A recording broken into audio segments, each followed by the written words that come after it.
na parte de estudar, de se esclarecer, entendeu?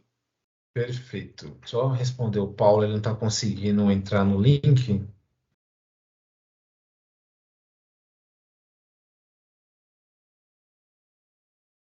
Certo. Alguém concorda ou discorda da irmã Laís? Alguém acredita que nós precisamos aprender a mais alguma coisa para nos dar todo o aporte, todo o aparato necessário para fazermos uma boa teologia bíblica?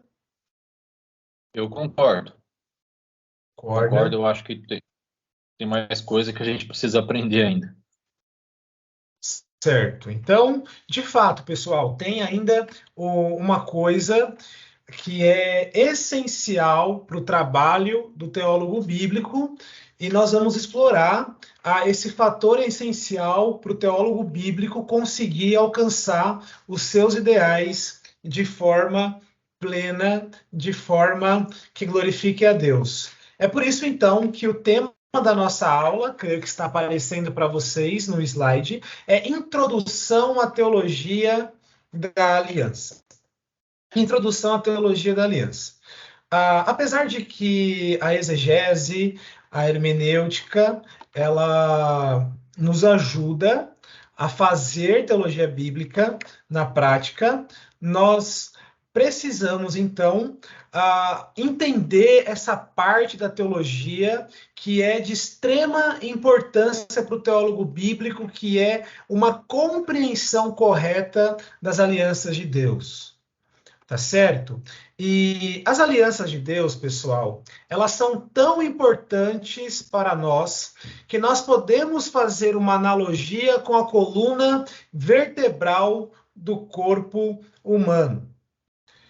Essa parte do corpo humano, né, a coluna vertebral, ela é muito importante para nós, porque ela nos serve como um eixo de sustentação que vai garantir a nossa postura adequada. Ela permite que o peso do nosso corpo seja sustentado e protege a medula espinhal e as raízes do nosso sistema nervoso. Ela também constitui uma importante base para as nossas estruturas, como costelas e músculos.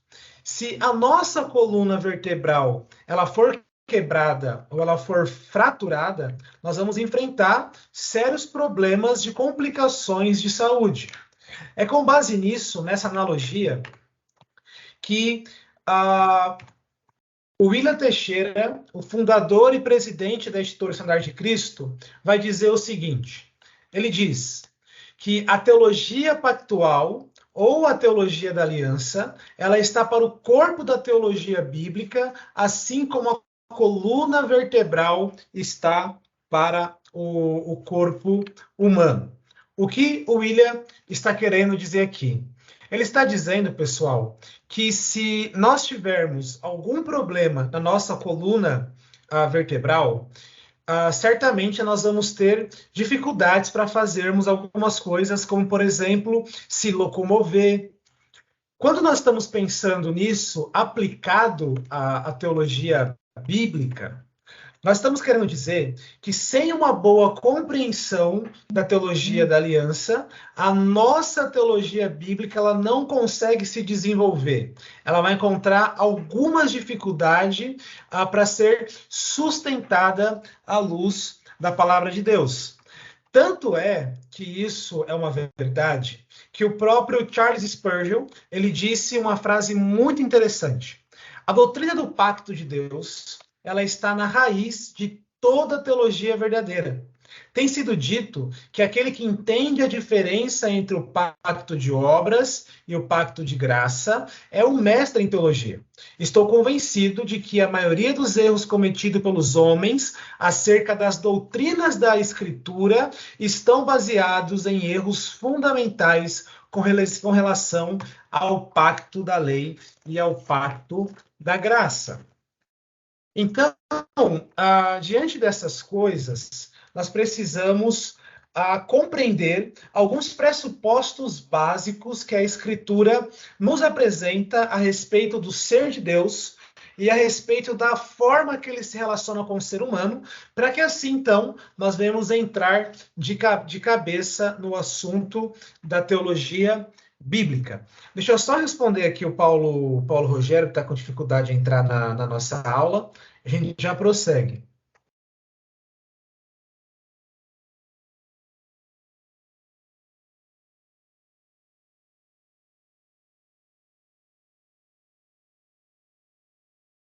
Então, vamos lá, pessoal. Falando a respeito de alguns pressupostos que nós precisamos ter definido a respeito do ser de Deus e a forma com que ele se relaciona com o homem, para que assim, então, nós venhamos entrar no assunto da teologia bíblica. Qual é o pressuposto que nós precisamos ter bem definido em nossa mente? Bom, quando nós olhamos para a palavra de Deus, nós encontramos uma apresentação, uma autorrevelação de Deus a respeito da sua natureza.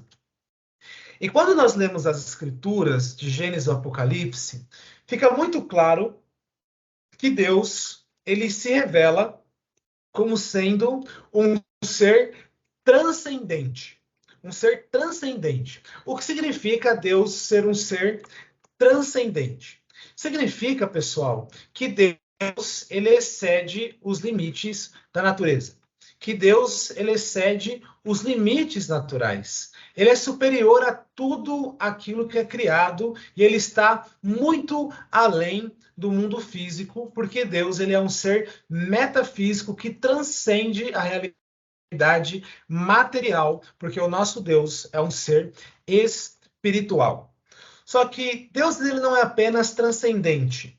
Um outro pressuposto básico que a Escritura nos apresenta a respeito de Deus é que Deus ele é um ser imanente. O que significa isso, né? O que significa Deus ser um ser imanente? Significa que apesar do fato de Deus ele ser um ser espiritual, que está acima do mundo criado, está fora da realidade que os seres humanos vivem, do espaço e tempo, ele está emanando nesse mundo que ele criou por meio da sua palavra. Isso significa dizer que Deus ele se relaciona com o mundo criado, que Deus ele está presente, ele intervém nesse mundo criado. A ideia de imanência, ela tem por detrás aquela figura de uma cachoeira que está emanando água para as pessoas que estão ali na parte de baixo. É como que se Deus, esse ser espiritual, que vive no mundo espiritual, ele está emanando a sua presença nesse mundo físico que nós vivemos. Só que um outro pressuposto fundamental que nós precisamos ter aqui bem esclarecido e não pode fugir da nossa mente é que Deus, ele também é um ser pessoal. E quando nós estamos falando de Deus como um ser pessoal, nós estamos falando que Deus ele é um ser relacional, que Deus ele se relaciona. Pense, por exemplo, no ser de Deus, que é uma unidade, mas que subsiste em 3 pessoas distintas. O Pai, o Filho e o Espírito Santo, que são coiguais e são eternos. Essas 3 pessoas da divindade, eles viviam, eles vivem e viverão eternamente em uma plena comunhão, no qual existe um relacionamento perfeito entre as pessoas da Trindade. Então, quando nós estamos pensando no ser de Deus como um ser pessoal, nós estamos querendo dizer que Deus ele é um ser que se relaciona com a sua criação e com a sua criatura. E por último, um pressuposto que todos nós sabemos, né, de cor e salteado, é que Deus, apesar dele ser um ser transcendente, imanente e ser um ser pessoal, esse Deus, ele nos criou conforme a sua imagem, conforme a sua semelhança. O que significa ser criado à imagem e semelhança de Deus. Eu peço que os irmãos abram comigo as Escrituras no capítulo 1 do livro do Gênesis. Gênesis capítulo 1, versículos 26 e 27.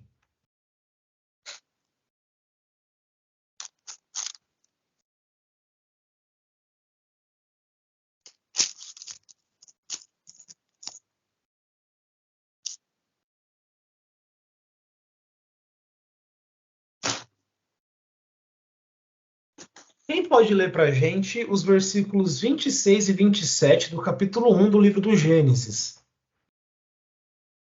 Então disse: façamos o ser humano à nossa imagem, e ele será semelhante a nós. Dominará sobre os peixes do mar, sobre as aves do céu, sobre os animais domésticos, sobre todos os animais selvagens da terra, e sobre os animais que rastejam pelo chão. Assim Deus criou os seres humanos, à sua própria imagem. A imagem de Deus os criou. Homem e mulher os criou. Bom, então, a primeira pergunta que nós devemos fazer para esse texto é: o que significa isso? Bom, é verdade que a palavra de Deus ela é explícita a dizer que Deus nos criou à sua imagem e à sua semelhança. Mas, afinal de contas, o que significa isso? O que significa isso, meus irmãos? Qual é a compreensão que vocês têm a respeito do que seria essa imagem e semelhança que nós, seres humanos, fomos criados? Quem se propõe a palpitar a respeito disso? Vamos interagir um pouco. Acho que Deus estava querendo dizer no sentido de fazer-nos como seres espirituais, assim como Ele. Interessante. Quem mais aí quer chutar essa bola?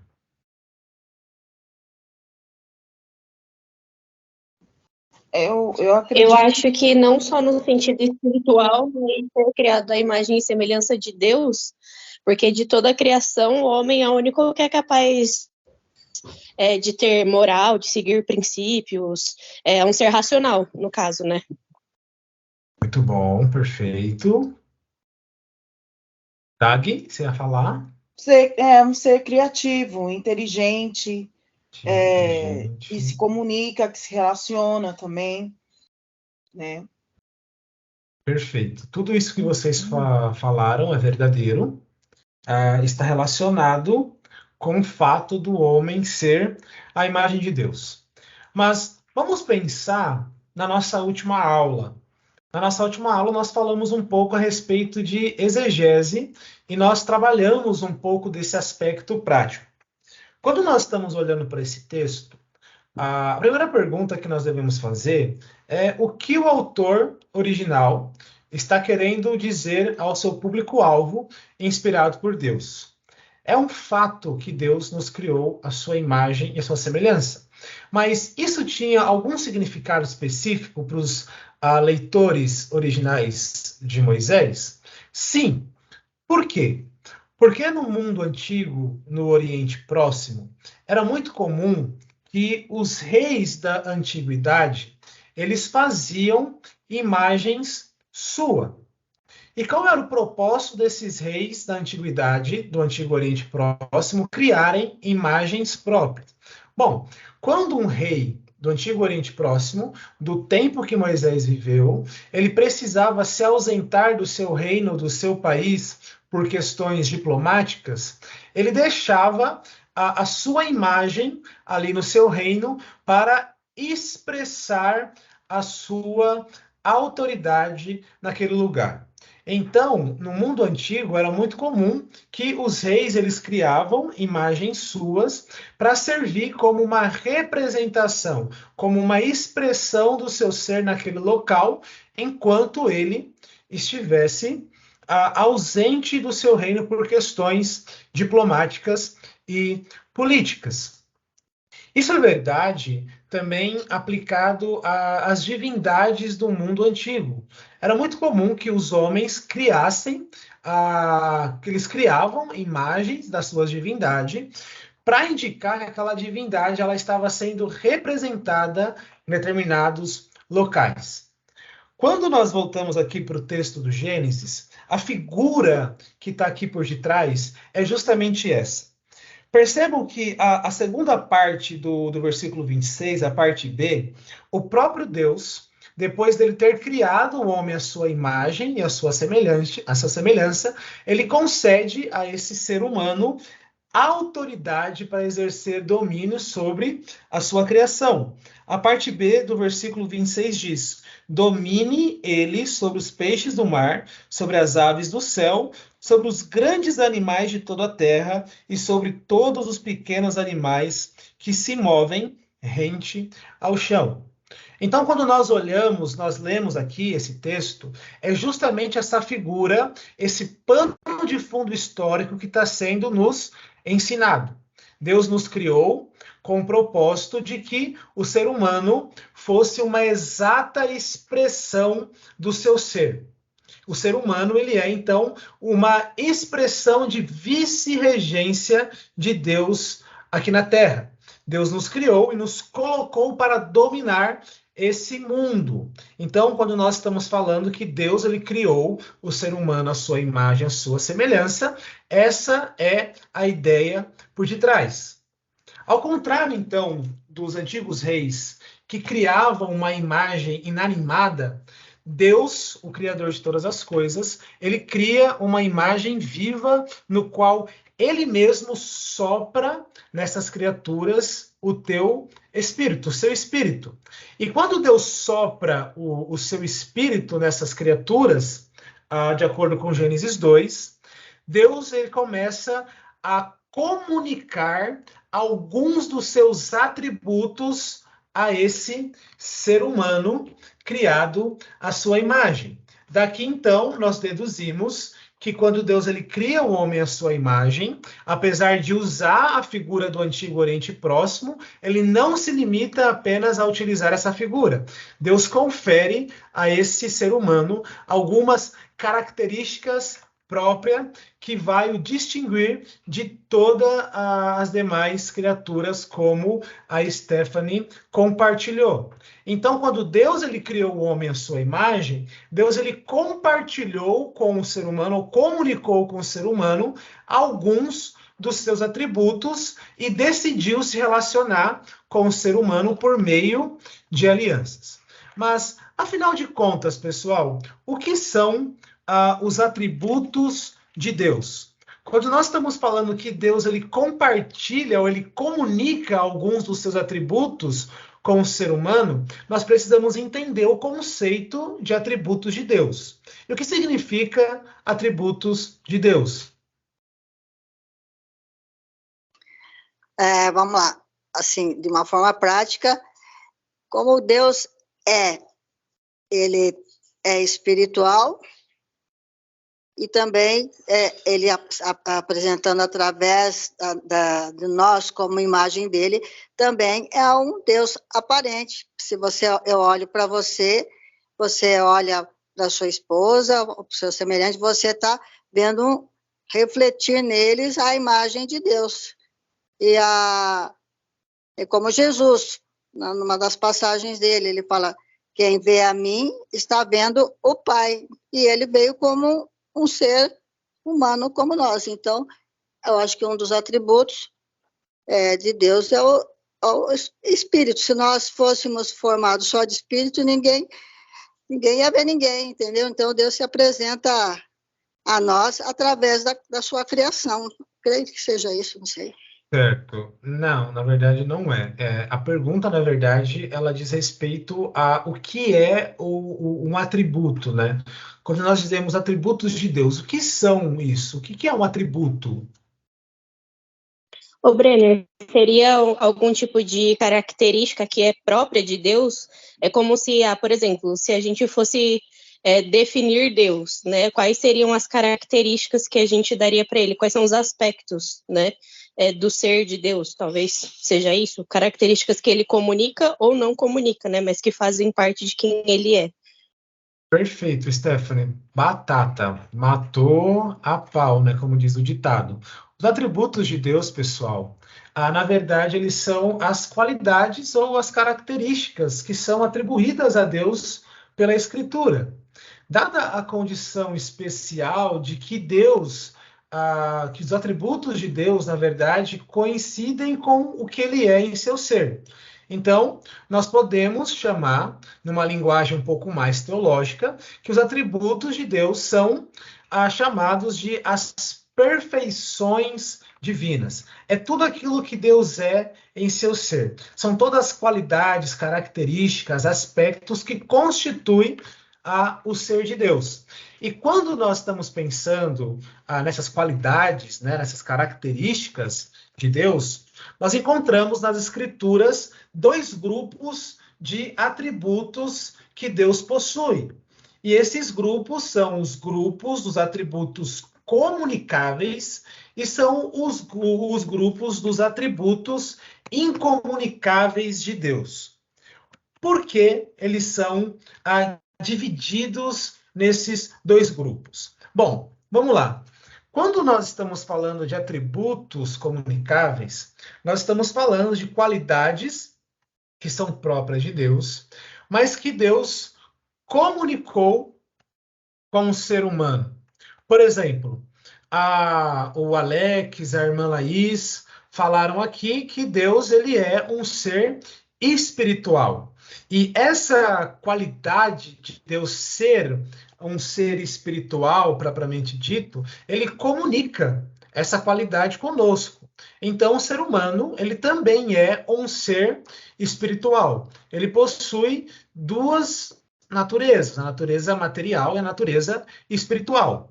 A Stephanie e a Dagmar falaram que o ser humano, que é da imagem de Deus, ele é um ser racional, é um ser inteligente.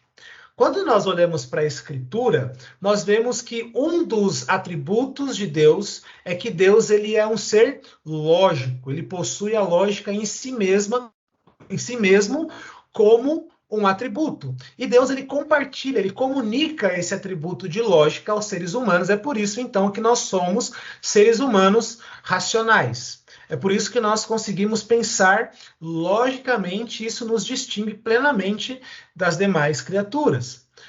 O ser humano ele é um ser que tem um alto senso moral, um senso de justiça. Por quê? Porque é qualidade de Deus ser um ser moral, um ser que define a moral e um ser justo e santo em si mesmo. Então, tanto o atributo de justiça como o atributo de moralidade, eles são compartilhados, comunicados ao ser humano, como o amor e outras coisas que tais, né?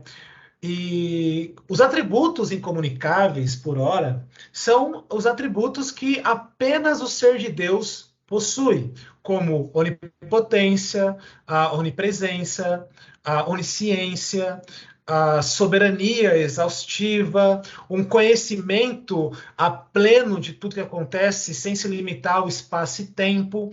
Esses atributos, eles são incomunicáveis no ser de Deus, que ele não comunica com o ser humano.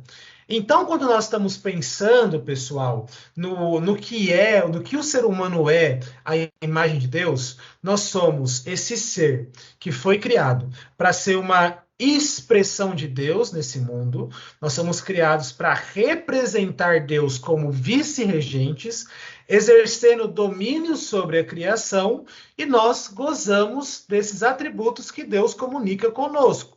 Então, dizer que o ser humano é um ser criado à imagem de Deus é dizer que o ser humano é um ser racional, que o ser humano é um ser moral, que o ser humano é um ser que ama, é um ser espiritual. Tudo isso que vocês falaram aí constitui o ser humano enquanto ser humano. Só que eu gosto de pensar em questões mais didáticas, para a gente não esquecer que a imagem de Deus, ela confere alguns aspectos aos seres humanos. Que aspectos são esses? Eu gosto de chamar de aspecto funcional e aspecto estrutural. O que são os aspectos estruturais? Os aspectos estruturais da imagem de Deus no ser humano se referem basicamente àquilo que o ser humano é em sua essência. Estrutura, basicamente, é aquilo que nós possuímos que não pode ser mudada. Então, o ser humano, em seus aspectos estruturais da imagem de Deus, ele é um ser religioso, ele é um ser moral, ele é um ser criativo, ele é um ser espiritual. Quando eu estou pensando em aspectos funcionais, eu estou pensando nos aspectos daquilo que o ser humano consegue fazer. O que o ser humano consegue fazer? Ele consegue criar cultura, o ser humano ele consegue cultuar, o ser humano ele consegue amar e coisas que tais. Então, resumindo, a imagem de Deus ela nos confere esses dois aspectos que são derivados dos atributos que Deus comunica com a sua criatura. Mas não somente isso. Voltando aqui um pouco no nosso slide, aqui na parte da frase laranja, eu disse aqui que Deus ele criou o homem à sua imagem, ele compartilhou com ele alguns atributos, e Deus ele decidiu se relacionar com o ser humano, com todas essas particularidades, por meio de alianças. A Confissão Batista de Fé Londrina de 1689 diz o seguinte em seu capítulo 7 sobre as alianças. A distância entre Deus e a criatura era tão grande que, embora as criaturas racionais lhe devam obediência como seu Criador, nunca poderiam ter alcançado a recompensa da vida, senão por alguma condescendência voluntária da parte de Deus, que ele se agradou em expressar isso por meio de alianças. Então vamos lá. Deus, ele criou o homem à sua imagem e ele decidiu se relacionar com esse ser humano por meio de alianças. Por quê? Apesar do fato do homem ser racional, do homem saber que Deus o criou e que ele lhe deve obediência plena, ele jamais conseguiria alcançar os benefícios desse relacionamento se Deus não optasse por si mesmo na verdade, se relacionar com o ser humano, se revelar a ele. E a confissão de fé, baseado em textos da palavra de Deus, diz que ele se agradou em expressar isso, se relacionar conosco por meio de aliança. E essa ideia de aliança já não é nenhuma novidade para nós, né? Nós já trabalhamos aqui algumas definições do que é uma aliança. Mas só para ajudá-los a recapitular, eu coloquei uma definição que eu julgo ser bem simples e que nos ajuda a captar bem a ideia do que seja uma aliança. Andreas Kostenberg e Michael Kruger, no livro A Heresia da Ortodoxia da editora Vida Nova, define a aliança da seguinte maneira, abre aspas, uma aliança é um acordo ou um contrato entre duas partes, o qual inclui os termos de seu relacionamento e as obrigações pactuais, bem como bênçãos e maldições. Embora nas Escrituras haja alianças firmadas entre pessoas, o conceito bíblico predominante de aliança focaliza a relação entre Deus e os homens. Resumindo, uma aliança, então, é um acordo que duas partes firmam. E nessa aliança existe um contrato que inclui os termos desse relacionamento. Quando nós estamos pensando nessa aliança que Deus criou com o primeiro homem, essa aliança, ela possuía algumas estipulações. Que estipulações são essas? O homem deveria obedecer os requisitos legais do pacto para que ele pudesse ser abençoado pelo seu Criador. Só que se o ser humano não cumprisse com as estipulações dessa aliança, ele receberia as maldições do Senhor. As Escrituras, meus irmãos, elas nos apresentam uma série de alianças. As Escrituras nos apresentam uma série de alianças. Sempre que Deus ele se relacionou entre si e com a sua criatura, Deus sempre fez isso por meio de alianças. Então, se nós pegássemos aqui a nossa Bíblia, desde o primeiro verso até o último verso da palavra de Deus, nós vamos encontrar essas alianças que estão aí sendo apresentadas para vocês em nosso slide. Então, nós encontramos pelo menos 7 alianças que Deus estabeleceu com o seu povo. Vamos falar um pouco rapidamente a respeito dessas alianças. A primeira aliança que nós encontramos na Bíblia é justamente a aliança da redenção. Essa aliança da redenção, ela é firmada entre as pessoas da Trindade na eternidade. Então, essa é uma aliança que foi celebrada entre o Pai, entre o Filho, entre o Espírito Santo, antes de existir o tempo e o espaço. Só que nós encontramos na Bíblia também uma aliança que é chamada de Aliança do Éden ou Aliança da Criação, que alguns eruditos chamam de Pacto de Obras, que Deus realizou com o primeiro homem, e ela é firmada entre Deus e Adão. Só que as Escrituras, ela também nos apresenta uma outra aliança, que é chamada de Aliança Noaica, que foi celebrada entre Deus e Noé. Presta atenção. Quando nós estamos falando de aliança noaica, nós não podemos nunca confundir esse termo noaica com o termo noético. Vou explicar por quê. O termo noético, apesar de foneticamente, nos trazer uma associação com Noé, não tem nada a ver com isso, pessoal. O termo noético é utilizado em teologia para se referir aos efeitos noéticos que o pecado trouxe aos seres humanos. Brenner, mas não deveria ser efeitos adâmicos do pecado?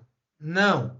Por que não? Porque a palavra noéticos, ela vem do grego noesis, e significa mente. Então, o termo noético significa mente, e Deus ele não tem uma aliança firmada com a mente. Deus tem uma aliança firmada com Noé. Portanto, a nomenclatura teológica correta para se referir à aliança com Noé é a aliança noaica. Eu estou falando isso por ser um pouco chato.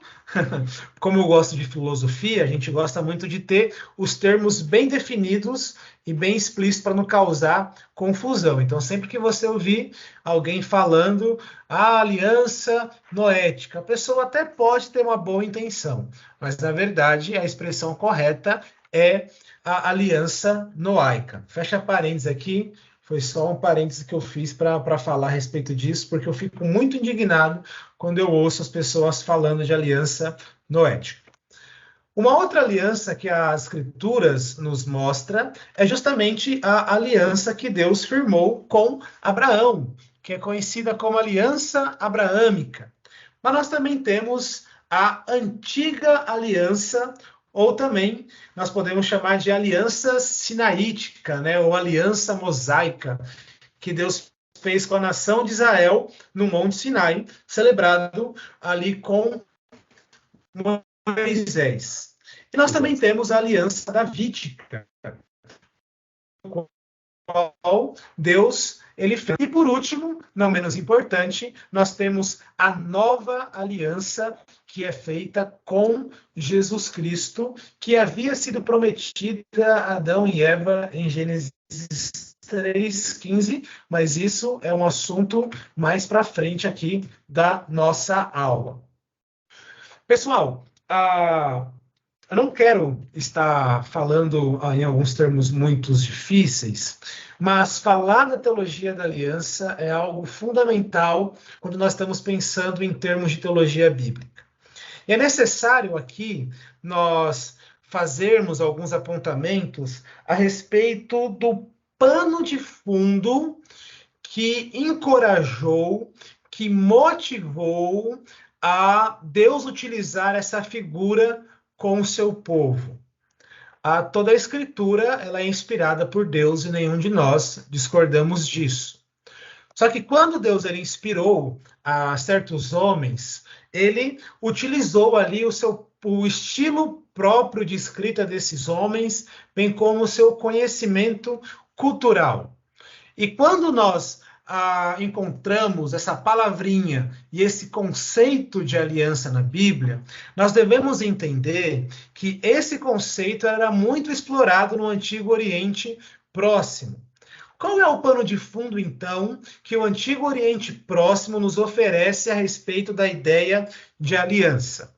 O pano de fundo histórico é justamente uma relação que está pautada entre um suzerano e um vassalo.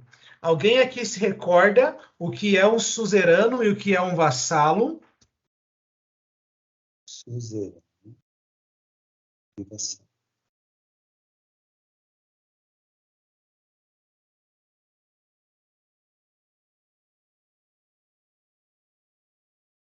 Suzerano seria vamos lá, o rei, um rei. E o vassalo seria o que está mais subjugado a esse rei. Não sei se seria essa. Inclusive, eu queria perguntar alguma coisa para você com respeito à aliança, a hora que for possível. Certo. Irmã Laís, perfeito. Desculpa? Pode falar. Rei suzerano também, a gente discorreu aqui nas aulas anteriores, que rei suzerano é um rei mais poderoso e o rei vassalo é um rei mais fraco. Isso. As duas ideias aí, elas se complementam e elas nos traz uma plena definição do que é um suzerano e um vassalo. O suzerano, ele sempre é um rei. É justamente isso que vocês falaram. E esse rei suzerano é justamente um rei poderoso que tem autoridade sobre os seus súditos, que são chamados de vassalo. Só que o vassalo, ele pode, e ele era perfeitamente também um rei, só que era um rei que estava sobre o governo, sobre a jurisdição desse rei vassalo. E como funcionava o relacionamento do rei suzerano com o rei vassalo no Antigo Oriente Próximo? Eles se relacionavam por meio de alianças. Olha só que coisa interessante. E nessa aliança, o rei suzerano, ele estabelecia quais seriam as normas que iriam regulamentar a forma que ele iria tratar o vassalo, iria mostrar-lhe todas as exigências para o vassalo se submeter a ele. Feito isso, se o vassalo cumprisse os termos da aliança, o suzerano iria abençoá-lo, iria protegê-lo, iria ali ajudá-lo, né, na defesa contra os seus inimigos, contra possíveis invasores. Só que se o vassalo ele descumprisse os termos dessa aliança, ele seria altamente punido pelo suzerano com cobrança de impostos, ele iria invadir o seu reino, iria destroná-lo, iria fazer uma série de fatores. Isso nos mostra que a relação de suzerano e vassalo quase sempre possuía uma natureza condicional. O que significa? Significa que deveria existir, então, obras por meio das partes que deveriam ser cumpridas e preservadas. Só que no Antigo Oriente Próximo, era muito comum que o suzerano agisse de boa vontade por si só em alguns casos. Por exemplo, o rei suzerano, ele partiu para uma guerra. E ele teve um guerreiro do seu império vassalo que se destacou e teve uma performance invejável, matando muito dos seus inimigos e tendo ali um êxito brilhante nessa vitória. O suzerano, ele tinha costume, então, de por si só, beneficiar esse guerreiro, entrando ali em um acordo no qual somente o guerreiro seria beneficiado. Ele diz: olha, você lutou muito bem nessa guerra e eu quero que você seja o chefe do meu exército pessoal. Então ele chama esse guerreiro para o seu exército pessoal e começa a abençoá-lo, independente dos seus feitos, porque ele de bom modo quis usar de bondade para aquele guerreiro, sem ter qualquer acordo pré-estabelecido com ele. Isso mostra que as alianças do Antigo Oriente Próximo também possuíam esse caráter de incondicionalidade. Então é esse pano de fundo, são essas figuras históricas que estão influenciando os escritores bíblicos a escrever a respeito da forma que Deus se relaciona com as suas criaturas, que é por meio de alianças. Dúvidas? Comentários? Então, Brenner, aproveitando aí a brecha, você falou dos atributos comunicáveis. Isso. Deus, dentro desses atributos comunicáveis, Deus se apresenta também como perdoador.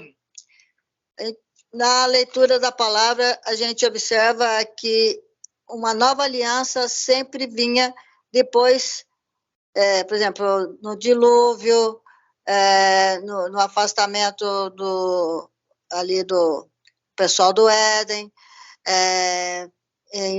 quando o pessoal saiu do Êxodo, também foram assim bem reclamadores no trajeto da viagem. Deus renovou a aliança ali através dos 10 atributos ali, das 10 mandamentos. Dos 10 mandamentos. Então, sempre uma nova aliança vem como um perdão para o ser humano, e o ser humano é um ser meio complicado. E Deus observou essa fraqueza, é uma das fraquezas que eu considero, que sempre reclama, ele sempre precisa ser perdoado, assim como Deus pede que a gente perdoe também.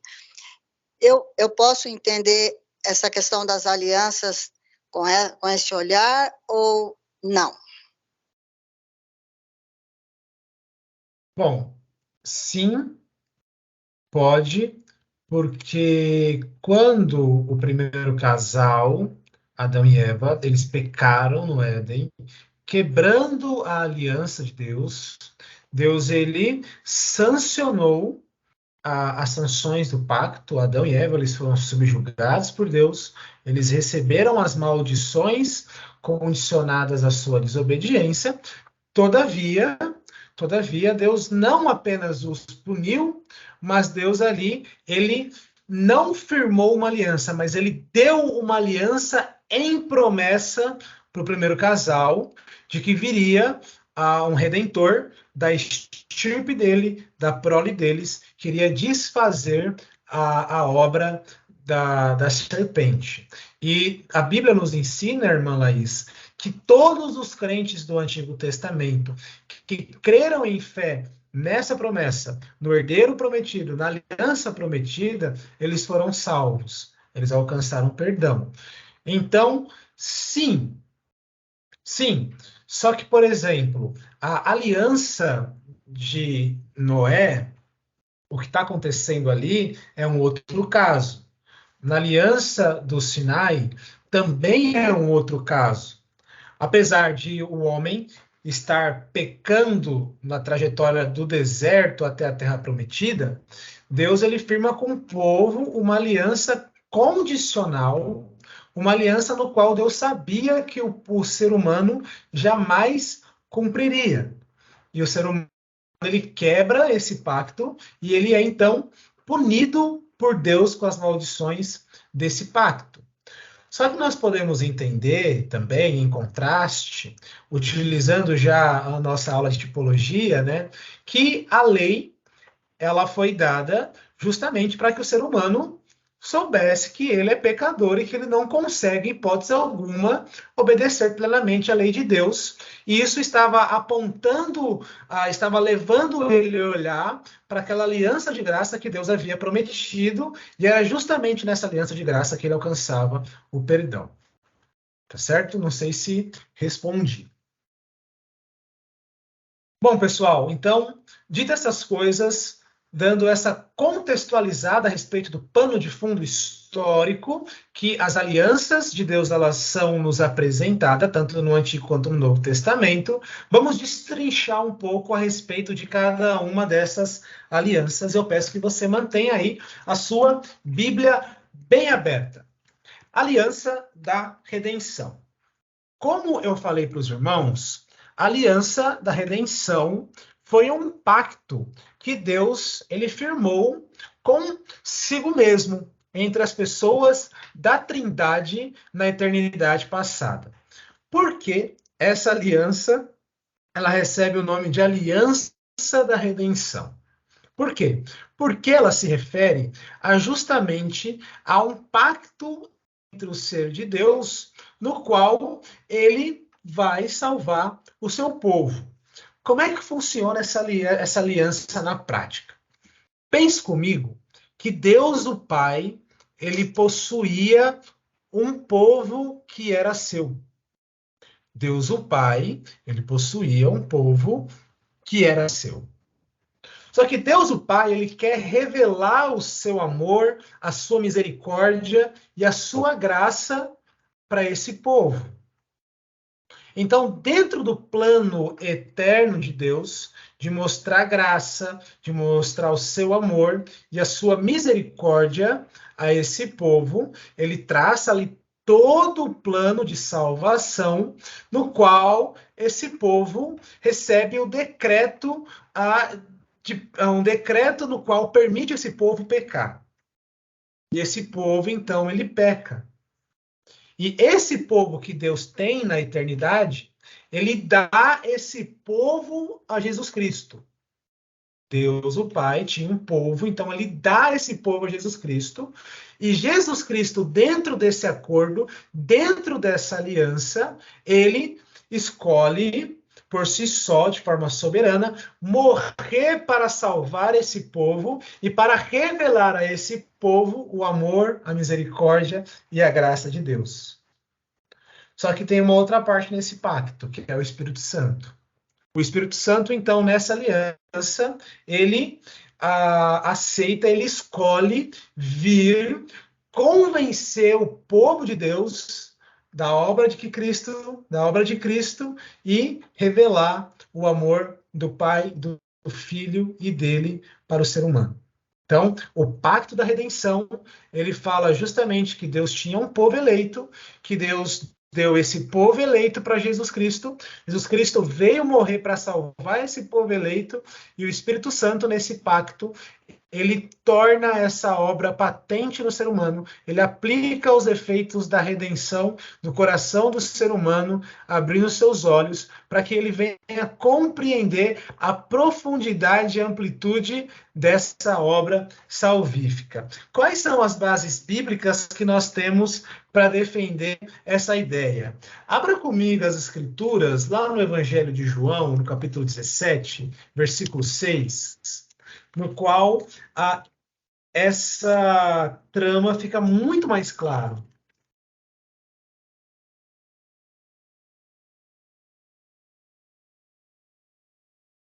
Evangelho segundo o relato de João, capítulo 17, versículo 6.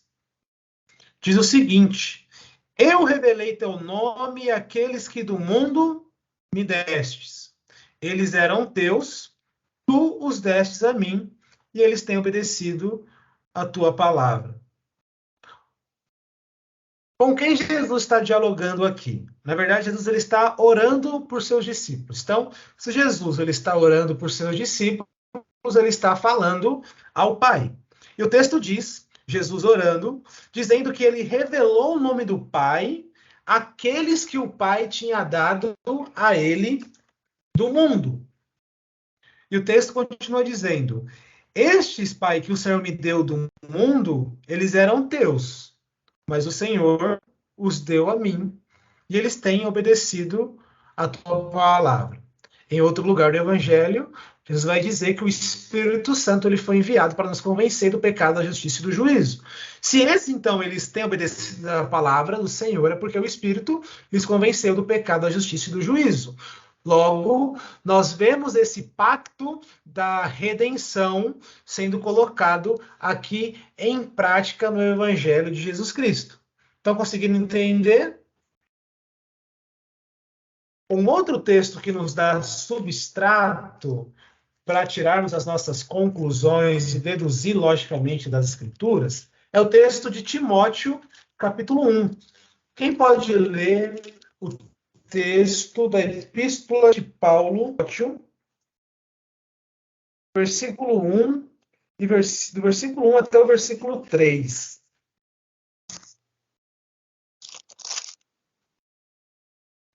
Qual capítulo? Eu não entendi. Timóteo, capítulo 1, do versículo 1 até o versículo 3.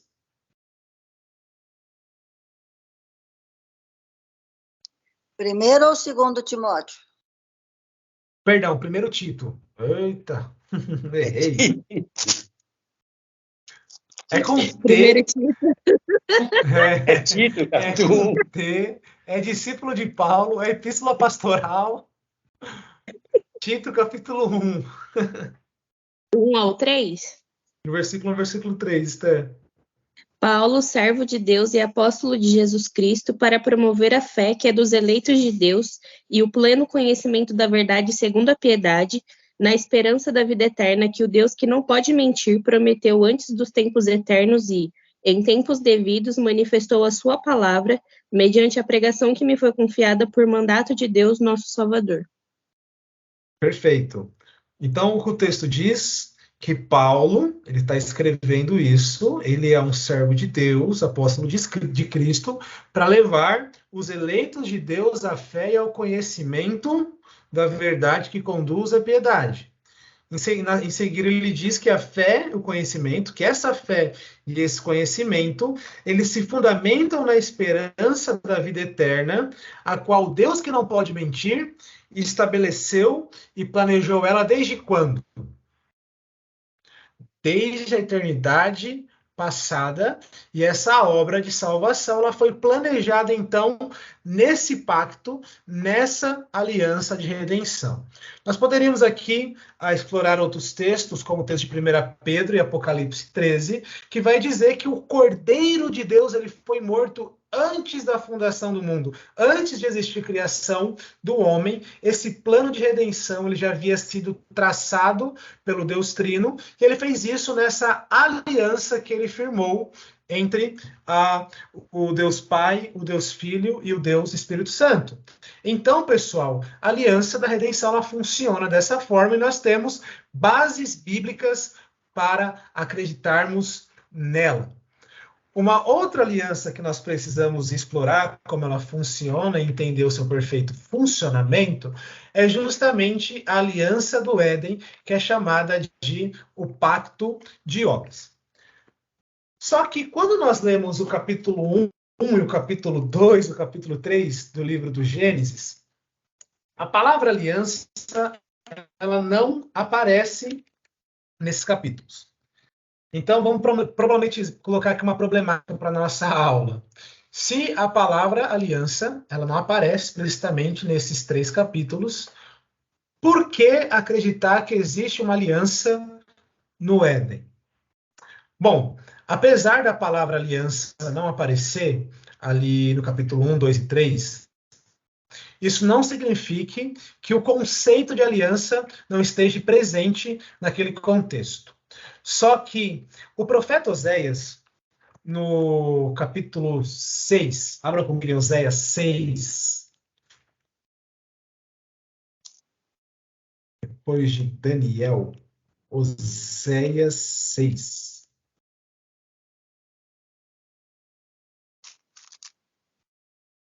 Versículo 7. Preste atenção o que esse texto diz. E vamos ter aqui na nossa mente, pessoal, sem perder de vista, que a palavra aliança ela não aparece no capítulo 1, 2 e 3 do livro do Gênesis, mas isso não significa que o conceito não esteja presente. Vamos ler aqui Oséias 6, 7. Diz assim o texto bíblico: na cidade de Adão, eles quebraram o quê? Aliança. Eles quebraram a aliança e me foram infiéis. Em outras traduções, vai dizer que a semelhança de Adão, eles quebraram a aliança e me foram infiéis. Se o texto está dizendo que a semelhança de Adão, eles quebraram um pacto, isso quer dizer que existia, então, um pacto que Adão ele estava inserido. Quando nós olhamos para o capítulo 2, principalmente na parte, meus irmãos, que Deus coloca o ser humano no jardim, Deus ele estabelece ali os limites e as formas do relacionamento do homem com ele. E quais são esses limites? O ser humano ele tinha diante de si duas árvores, a árvore do fruto da vida e a árvore do conhecimento do bem e do mal. Se o homem obedecesse à vontade de Deus, à aliança de Deus, ele iria receber os benefícios dessa aliança e ele receberia, então, ali a vida. Só que se o ser humano desobedecesse à lei de Deus, comendo a árvore do conhecimento do bem e do mal, ele receberia a punição daquela aliança, que era a morte e a morte eterna. Eu pergunto para vocês, o conceito de aliança está explícito ou não nessa ideia de que o ser humano precisaria obedecer à vontade de Deus, não comendo da árvore do conhecimento do bem e do mal? O que vocês acham? Sim. Está sim. Está E representa bem a questão dos reis lá, o vassalo e o suzerano, perfeito. É isso mesmo. Quando, então, nós olhamos para esse texto, nós sabemos que Deus ele se relaciona com o ser humano por meio dessa aliança condicional que é chamada de pacto de obras. Ela tem, pessoal, essa definição de ser pacto de obras porque ela estava relacionada com as obras que Adão iria fazer. Só que vejam que interessante. Essa aliança que Deus ele firmou com Adão, Adão ele não está sozinho nessa aliança. A palavra Adão, o nome Adão, em hebraico, significa humanidade. Isso quer dizer que Adão ele foi posto nessa aliança como um representante federal de toda a humanidade. Ou seja, todos os futuros descendentes de Adão, eles estavam sendo representados por ele nesse relacionamento que ele tem com Deus. Por exemplo, abra comigo as escrituras em Romanos 5. Vamos fundamentar essa questão nos textos bíblicos para que a gente não venha ter dúvida a respeito dessa doutrina tão importante para a teologia bíblica. Romanos 5, versículo 12. Olha o que diz. Portanto, da mesma forma como o pecado entrou no mundo por um homem, pelo pecado a morte, assim também a morte veio a todos os homens, porque todos pecaram. Versículo 14. Todavia, a morte reinou desde o tempo de Adão até Moisés, mesmo sobre aqueles que não cometeram pecado semelhante à transgressão de Adão, o qual era a figura daquele que havia de vir. Entretanto, não há comparação entre dádiva e transgressão, pois se muitos morreram por causa da transgressão de um só, muito mais a graça de Deus, isto é, a dádiva pela graça de um só homem, Jesus transbordou para muitos. Paulo, ele está apresentando aqui Adão como uma figura daquele que havia de vir. E aquele que havia de vir, nós sabemos que é Jesus Cristo. O pecado, ele entrou em toda a humanidade por meio de Adão. Só que o perdão, ele entrou na humanidade para muitos da humanidade por meio de Jesus Cristo. Paulo ele está apresentando Adão e Jesus como sendo representantes federais de um povo. Isso significa dizer que quando Deus estabeleceu essa aliança condicional com Adão, ele estabeleceu essa aliança com todos os seus futuros descendentes, e isso inclui eu e você. Portanto, quando Adão ele quebra o pacto de Deus, a aliança de Deus, logo eu e você nos tornamos também rompedores dessa aliança, portanto, merecedores das maldições que essa aliança continha em caso de quebra. É por isso que eu e você nascemos pecadores, nós herdamos esse pecado de Adão, e é por isso que eu e você morremos. Olha só que interessante.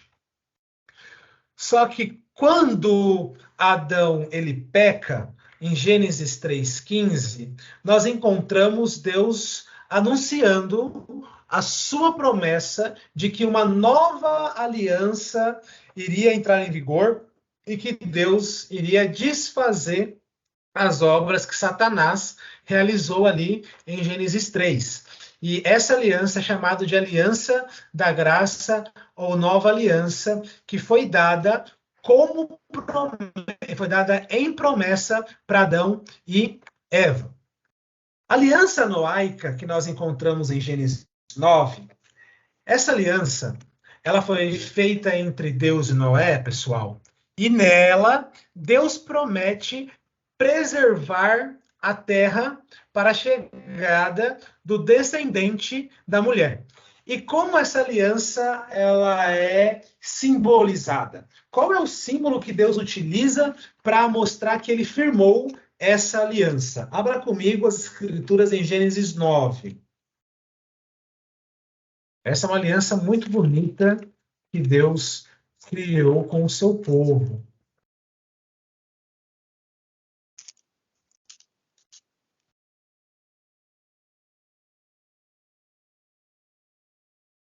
Gênesis 9, todos encontraram?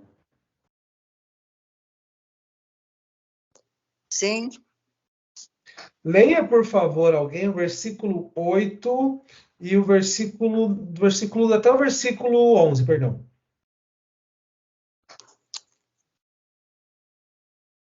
Deus também disse a Noé e seus filhos: faço agora a minha aliança convosco, com a vossa descendência. Então, quer dizer que Noé teria descendentes. E com todo o ser vivo que está convosco, com as aves, com o gado, com todo animal selvagem, e todos os que saíram da arca, sim, com todo animal da terra. Se faço a minha aliança convosco, todas as criaturas nunca mais serão destruídas pelas águas do dilúvio. Nunca mais haverá dilúvio para destruir a terra. E Deus disse: este é o sinal da aliança que firmo entre mim e vós, e com todo o ser vivo que está convosco, de geração perpétuas. Coloquei o meu arco nas nuvens, ele será o sinal de uma aliança entre mim e a terra. Seria através do arco. Até aqui tá bom. Até aqui tá bom. Então, nós encontramos aqui Deus falando com Noé, depois dele ter destruído os seres humanos, no qual o pecado havia se proliferado tanto que Deus, ele pesa no coração de Deus ele ter criado o homem. Então Deus, ele julga essa nação pecadora, os seres humanos pecadores, e ele salva um remanescente. E com esse remanescente, o texto diz que Deus ele firma uma aliança com Noé, com a sua prole, no qual Deus jamais tornaria destruir a terra por meio do dilúvio, e o sinal dessa aliança é o arco-íris. Eu não sei se vocês sabem, mas o arco-íris ele é justamente um símbolo de um arco, de ser um arco e flecha mesmo. Quando nós olhamos para esse arco, nós vemos que esse arco ele não está apontado para a terra, mas esse arco ele está apontado para o céu, mostrando que Deus ele está em paz com a terra, no qual o símbolo da flecha não está mais apontada para o mundo que ele criou, mas para cima, dizendo que ele agora tem um compromisso de preservar esse mundo. Mas por que Deus teria um compromisso de preservar esse mundo na aliança noaica? Justamente para a chegada do descendente da mulher prometido em Gênesis 3,15. Percebam como as alianças elas estão conectadas. Deus ele promete para Adão e Eva que ele daria um descendente para eles. Uma promessa de uma nova aliança seria firmada com esse descendente. Só que agora Deus ele promete preservar esse mundo para que o seu herdeiro, o seu descendente, pise nesse mundo, estabeleça a sua nova aliança. Então, a aliança noaica, ela tem essa conotação de Deus preservar a terra para a chegada dos descendentes da mulher, e é por isso que ele não mais está irado contra a terra propriamente dita. Ele está irado contra os pecadores, mas contra a terra, o terra no sentido do solo, tá? O mundo criado, não. Mas contra as pessoas pecadoras, Deus ele está irado e o arco dele está apontado para os pecadores, certo? A próxima aliança... Pode falar. Deixa eu só fazer um comentário. Eu achei um texto interessante, em Gênesis mesmo, Gênesis 8, 21 e 22, quando Noé desembarca e ele faz um holocausto, né, de gratidão. E aí o Senhor sentiu o aroma suave e disse em seu coração: não tornarei a amaldiçoar a terra por causa do homem, pois a imaginação do seu coração é má desde a infância. Nem tornarei a ferir de morte todos os ser vivos, todo ser vivo, como acabo de fazer. Enquanto a terra durar, não deixará de haver plantio e colheita, frio, calor, verão, inverno, dia e noite. Eu acho um texto muito maravilhoso de Deus, que é esse texto de Gênesis. Perfeito, é um texto muito bonito mesmo e realça essa ideia de que nós estamos falando aqui, que Deus se compromete em preservar a terra para a chegada do Messias.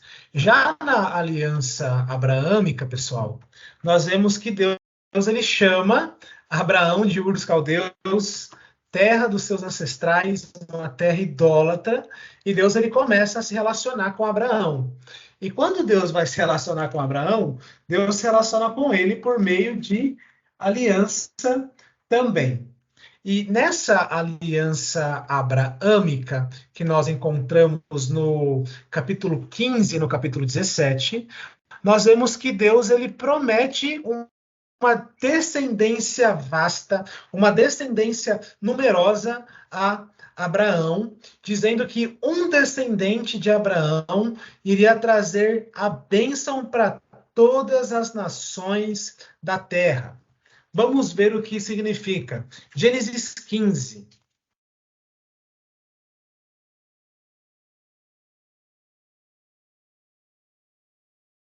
Gênesis 15, a partir do versículo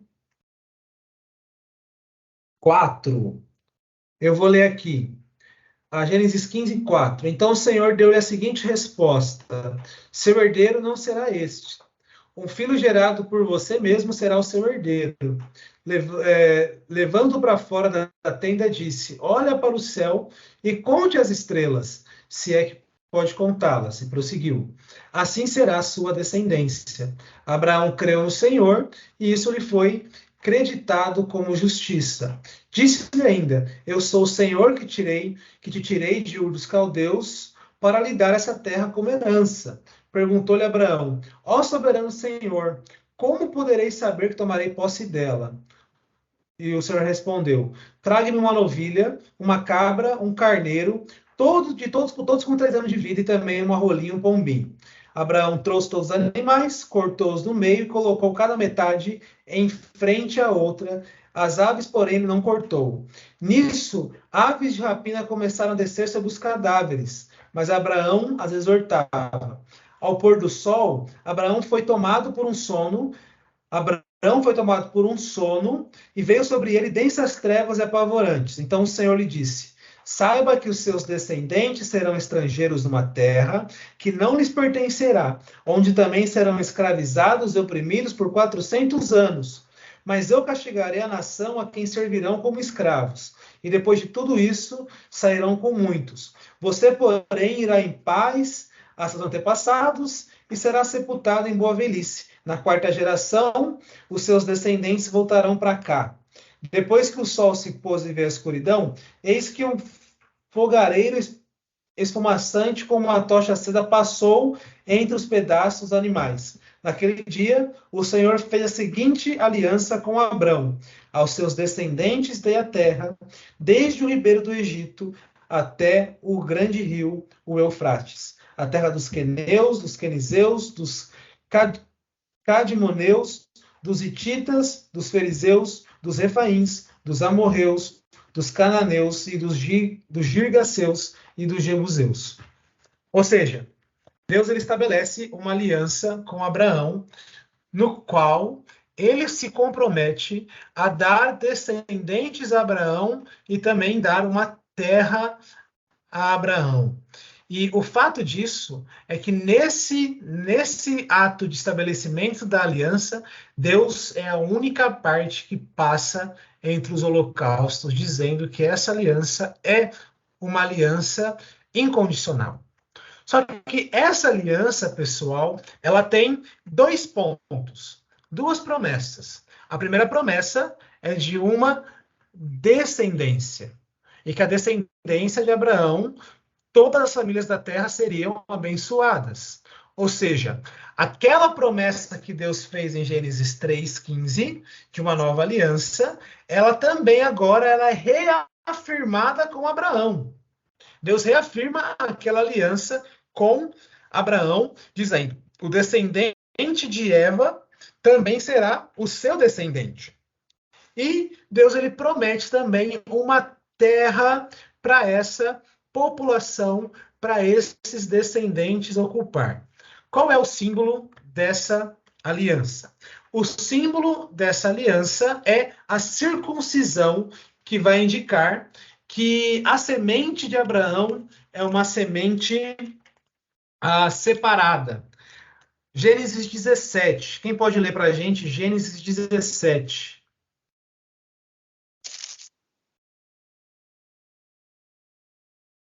Versículo 2, versículo 1, 2, 3, 4, até o versículo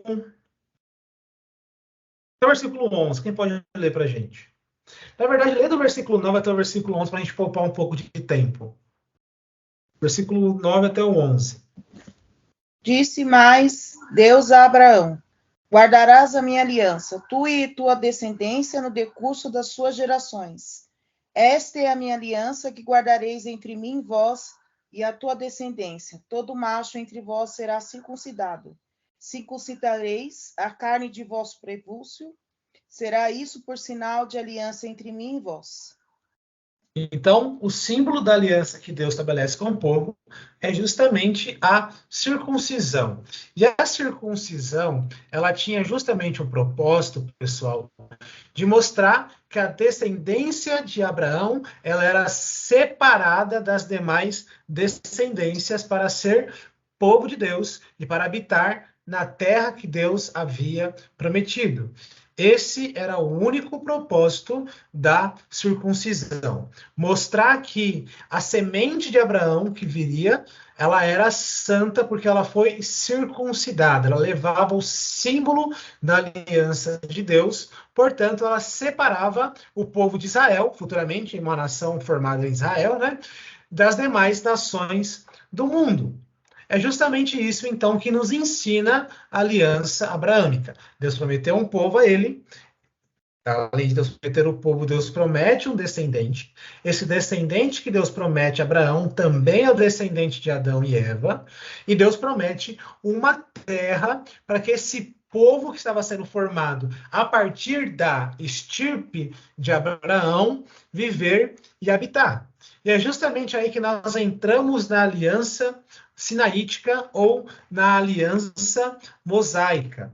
Depois que Deus ele criou o seu povo, os descendentes de Abraão chegaram, Isaac, depois Jacó, e seus 12 filhos. O Deus tem ali, então, uma nação formada, uma nação edificada, que é a nação de Israel, que viveu no êxodo do Egito, conforme a palavra de Deus disse, ali na Aliança Mosaica, no capítulo 15, e agora o povo foi liberto por Deus do Egito, eles estão caminhando ao deserto, em rumo à terra que Deus prometeu para Abraão, que eles vão tomar posse.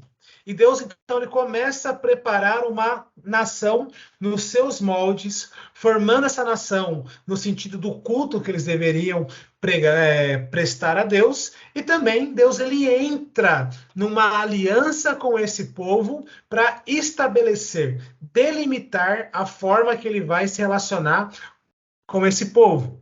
E ali em Êxodo 20, em Deuteronômio 28, nós temos os termos dessa aliança.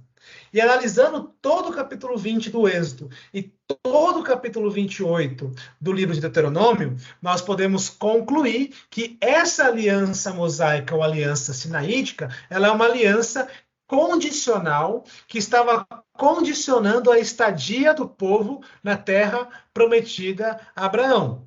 A presença de Israel seria mantida naquela terra se eles cumprissem com os termos legais do pacto. É por isso que muitos teólogos têm dito que a aliança do Éden, a aliança sinaítica, nada mais é do que uma reiteração do pacto do Éden. Ela é uma republicação do pacto de obras, porque ela possui o mesmo objetivo, a mesma natureza. Se o povo ali na terra prometida obedecesse à lei de Deus, os 10 mandamentos, não quebrasse nenhum desses mandamentos, Deus derramaria a chuva sobre a terra, Deus faria que o gado deles se multiplicasse, que eles teriam filhos para se multiplicar, a terra seria próspera, mas se o povo não guardasse a lei de Deus, pecasse contra o Senhor, todas as maldições de Deuteronômio 28 seria derramada sobre o povo. Então, a aliança sinaítica, que é conhecida como a antiga aliança, ela possui esse caráter condicional. Um caráter condicional. E ela é marcada por 2 símbolos. O símbolo das pedras da lei. Deus deu ali as pedras da lei para servir como requisito legal, no qual o povo precisaria obedecer para receber as bênçãos de Deus, e o culto do Antigo Testamento, no qual o povo deveria guardar algumas festas, o povo deveria celebrar aquelas cerimônias civis e as cerimônias religiosas e cerimoniais. Se ele não cumprisse com esses termos da aliança, violasse alguma dessas alianças, algum desses termos, eles receberiam a maldição da parte de Deus, uma aliança condicional, que é a aliança que Cristo Jesus cumpriu em nosso lugar. Já a aliança davídica, ela vai nos ensinar que o descendente prometido Adão e Eva, que será descendente de Abraão, que virá da estirpe de Davi, da tribo de Judá, cumpre a promessa que Deus fez a Jacó em Gênesis 49, versículo 8 a versículo 12, que diz que da descendência de Judá viria um leão. E esse leão governaria com o cedro de justiça o povo de Deus. Quando nós lemos 2 Samuel 7, do versículo 12 até o versículo 16, nós vemos Deus prometendo a Davi um descendente. E esse descendente se assentaria sobre o trono de Davi por todos os tempos, de eternidade a eternidade. E essa aliança, diferente das demais, pessoal, ela não tem nenhum símbolo. Ela não tem nenhum símbolo. Existe apenas essa aliança que foi firmada entre Deus e Davi, no qual ele promete para Davi que o trono de Israel seria ocupado por um descendente seu. Um descendente seu que seria descendente de Abraão e que também seria descendente de Adão e Eva. Percebam as conexões que existem entre as alianças de Deus. E por último, nós temos a nova aliança, que é chamada de o Pacto da Graça, que foi estabelecida com Jesus e seus representantes. Diferente, então, da antiga aliança que Deus firmou com Israel no Sinai, essa nova aliança ela tem um caráter incondicional. O que significa isso? Significa que as bênçãos dessa aliança elas não são derramadas sobre o povo de Deus por meio da nossa obediência. Mas as bênçãos de Deus elas são derramadas sobre os participantes dessa aliança por meio do seu representante federal. Lembram-se que nós lemos em Romanos 5, no qual Paulo apresenta tanto Adão como Jesus como representantes de povos, representantes de federações. Sim, todos os seres humanos eles foram representados por Adão. E quando Adão pecou, todos nós pecamos nele. Agora, na obediência de Cristo como representante federal, Cristo ele recebe o direito que Adão perdeu de receber o fruto da árvore da vida. E Jesus agora ele compartilha esse direito com todos aqueles que ele representa diante de Deus. Essa nova aliança, firmada em Cristo, diz que Cristo ele veio, ele cumpriu a antiga aliança totalmente em nosso lugar, e ele nos imputou a sua obediência. Portanto, nós recebemos o fruto da árvore da vida e nós recebemos a vida de Deus. Mas qual é o símbolo, então, dessa nova aliança? Justamente o cálice da ceia. Cristo estabelece a nova aliança justamente partindo um pão, tomando um vinho que representava o seu corpo e seu sangue. Ele estabelece, então, uma nova aliança com seus representantes. Ou seja, Cristo, ele é o herdeiro de Davi, ele é o rei de Israel, que vai sentar para sempre no trono e vai governar o povo de Deus. Ele também é o descendente de Abraão, que está trazendo bênção para todas as famílias da terra.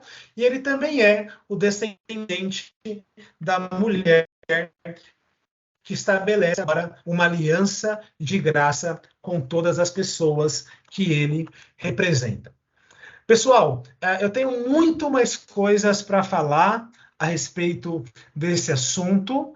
Era o meu objetivo mostrar como as alianças elas se comportam como marcadores temporais no progresso da revelação de Deus, já a parte mais prática, e contrastar tudo isso que nós falamos com a teologia bíblica dispensacionalista e mostrar como os distintivos da teologia da Aliança Batista diferem dos demais irmãos nossos reformados e congregacionais. Mas eu vou deixar para falar isso, então, na nossa próxima aula, e fica aqui, então, a nossa aula de hoje, tá certo? Porque nós temos apenas 8 minutos para encerrar, não, 3 minutos para encerrar a nossa aula, e mesmo se eu fosse o Flash, eu não conseguiria apresentar tanto conteúdo para vocês que eu pretendo apresentar nas próximas aulas. Podemos prosseguir assim, então? Sim. Eu queria que as nossas aulas tivessem um prazo de 4 horas por aula para a gente conseguir abordar todo o conteúdo. Vocês têm algum comentário, alguma dúvida, alguma pergunta que querem externar? O Brenner. Pode falar, irmão Eduardo. É assim, por tudo que já foi comentado, então nós temos um resquício de Deus, poderia dizer assim? Sendo a imagem e semelhança, não, né? Não, resquício de Deus não. Nós temos atributos que Deus comunica conosco a nos criar a sua imagem, a sua semelhança. Okay. Tanto é que só os atributos comunicáveis de Deus nós recebemos por meio desse compartilhamento, né? Se nós tivéssemos recebido a resquício de Deus, nós seríamos deuses, né? Você sabe por que eu te perguntei isso? Sim, Porque claro. esses dias eu estava ouvindo uma pregação e eu ouvi esse termo, entendeu? O pregador dizendo essas mesmas palavras que eu acabei de dizer para você agora. Então tá. Obrigado pelo esclarecimento. E quanto Certo. à circuncisão, você poderia falar um pouco mais, Breno? Em que sentido você fala? Em sentido assim, porque a gente vê que Jesus foi circuncidado, acho que é o 8º dia, é isso? Isso. Então, você poderia falar desse tópico, alguma coisa, ou hoje, ou em alguma outra aula? Certo. Só fazendo um comentário a respeito da primeira pergunta, quando nós olhamos para as Escrituras, é claro e evidente que Deus ele comunica alguns dos seus atributos conosco, mas eu creio também que é claro e evidente que existe uma distinção entre Criador e criatura. Uhum. Se Deus compartilhasse conosco alguns resquícios do seu ser, da sua natureza, não sei se foi isso que o pregador quis dizer, Deus não compartilha isso conosco, tá? Existe uma distinção entre criatura e criador, no qual o criador ele é singular e a criatura ela é apenas criada da sua imagem para expressá-lo nesse mundo e se comportar como um vice-governador, né? Entendi. Agora, a respeito da circuncisão, se eu entendi a sua pergunta, você quer saber por que Jesus ele foi circuncidado, certo? Uhum. Bom, Jesus ele foi circuncidado porque ele era um judeu. E Certo. todo judeu descendente de Abraão precisava ser circuncidado. Jesus, como foi criado numa família judaica, ele passa por esse processo, mostrando que ele pertence a esse povo que é separado dos demais povos da terra, que é um povo santo, e ele, como Messias, recebe também esse símbolo, mostrando que ele faz parte da aliança abraâmica, né?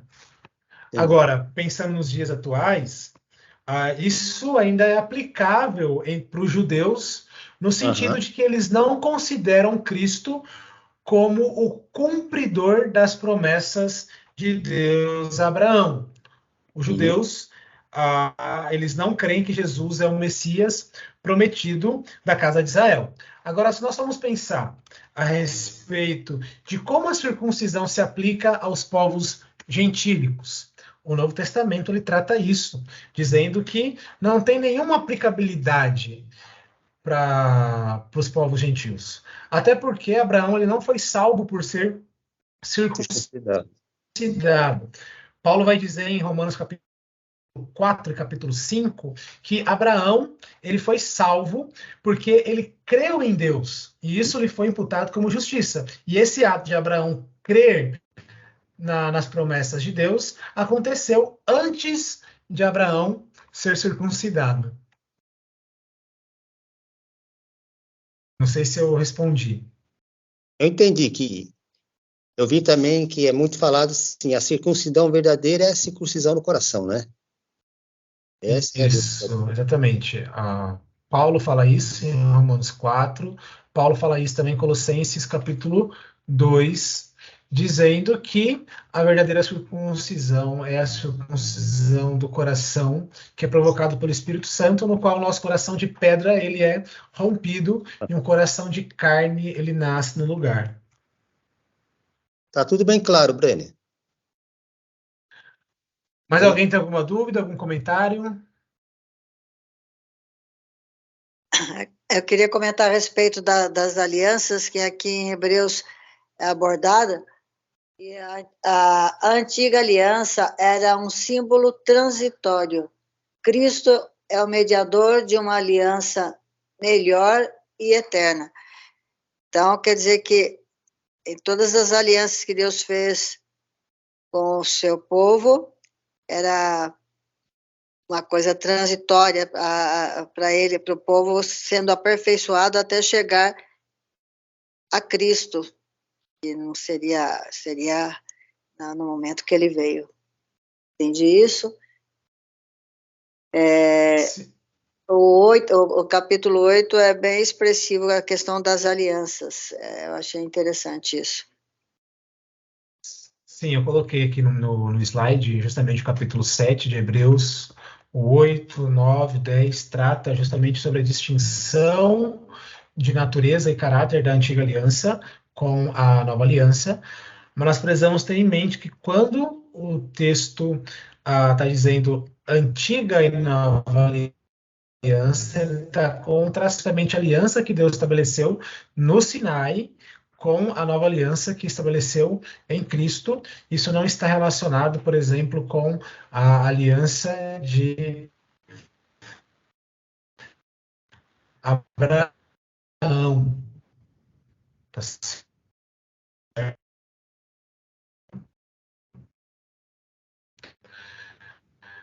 Acho que já está cortando, Brenner. Deus, e nós fomos explorar um diferente das alianças. Mais alguém?